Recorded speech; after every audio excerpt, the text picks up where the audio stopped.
Hey, what's up, DIYers? Mike Boards with the Mike Boards channel. Thank you for watching. We're talking boats today, and in today's video we are going to use a product and hopefully clean the steering wheel on my parents' pontoon. It's over 25 years old, so we're just going to see how it goes. Let's get started.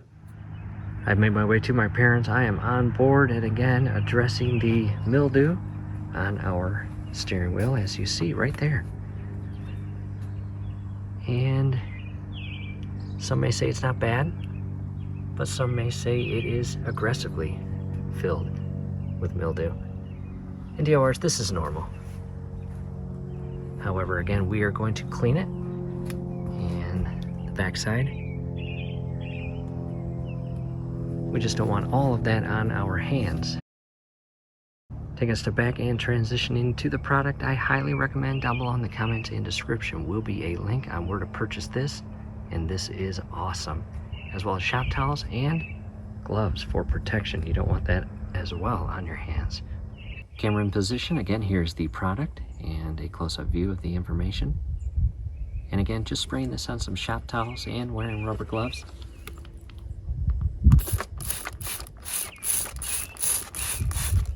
And a little bit of friendly muscle, and wipe that mildew off that steering wheel.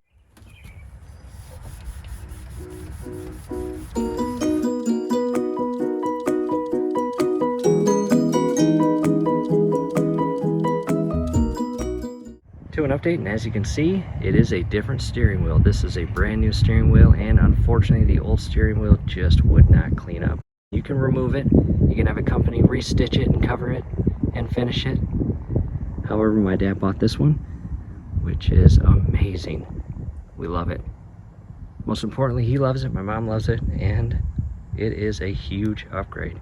Scrolling above right now, as well as down below in the comments and description, will be a link on how to remove a steering wheel and install a brand new one. Thanks again for watching.